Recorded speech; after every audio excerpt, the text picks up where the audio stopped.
Morning guys. Madaling araw naghahanda po ako ng almusal ko. Tsaka babaunin ko sa office. So ito po yung hinahanda ko. Ayan. Carrot saka pipino.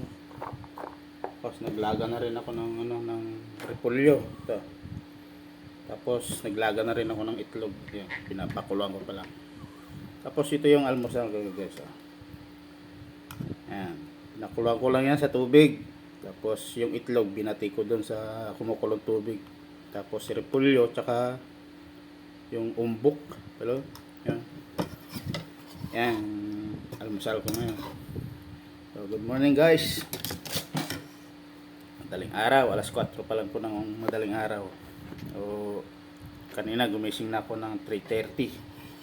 Kasi nga naghahanda ako ng pagkain ko pagka ganitong madaling araw. So, ayan guys. Morning.